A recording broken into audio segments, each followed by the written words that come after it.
অধিকাংশ জবগুলো নিয়ে আজকে দেখেন, আজকে সবচেয়ে উত্তম বা সবচেয়ে ভালো পর্যায়ে কারা আছে জব সেক্টরে? যারা ব্যাংকে চাকরি করে।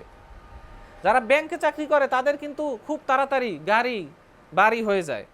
অথচ ব্যাংকটা হচ্ছে কি সুদের উপর, যে সুদের ভয়াবহতা সম্পর্কে আল্লাহ সুবহানাহু ওয়া তাআলা সূরা বাকারায় অনেক অনেক আয়াত নাজিল করছে।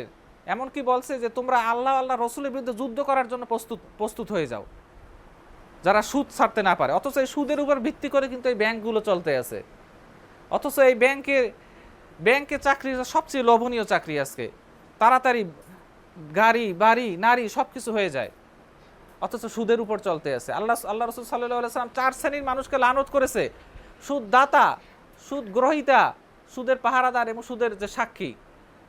এই 4 শ্রেণীর মানুষকে আল্লাহ রসুল সাল্লাল্লাহু আলাইহি ওয়াসাল্লাম লানত করছে, অথচ ব্যাংকে তো এই 4টি কাজই করা হচ্ছে, অথচ তারা কিন্তু এইগুলো ছাড়তে পারে না। যদি তারা এগুলো ছাড়তে না পারে, তাদের অন্তরের অন্ধকার কখনো দূরীভূত হবে না।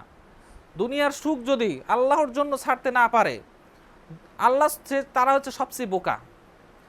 তারা হচ্ছে সবচেয়ে বোকা, কেননা তারা দুনিয়ার বুকে আল্লাহ সুবহানাহু ইবনে তাইমিয়া রাহমাতুল্লাহ আলাইহি বলছে যে দুনিয়ার বুকে একটা জান্নাত আছে, সে জান্নাতে যে প্রবেশ করতে পারবে না, সে আখিরাতেও জান্নাতে যেতে পারবে না।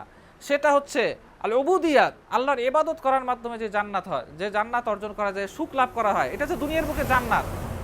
একমাত্র বুদ্ধিমান যারা, তারাই হচ্ছে গিয়ে এই কোরআন ও হাদিসের পিছনে সময় ব্যয় করে, কোরআন হাদিসে গবেষণা করে এবং ঈমান বাড়ানোর চেষ্টা করে। আর যারা বোকা এবং যারা ভুল মরিচিকার পিছনে দৌড়াচ্ছে, যেখানে গিয়ে তারা কখনোই প্রকৃত সুখ পাবে না, বরঞ্চ তারা অন্ধকারে নিমজ্জিত হবে, তারাই হচ্ছে এরকম হারাম কাজগুলো করবে, এরকম তারা টাকা পয়সার পিছনে দৌড়াবে।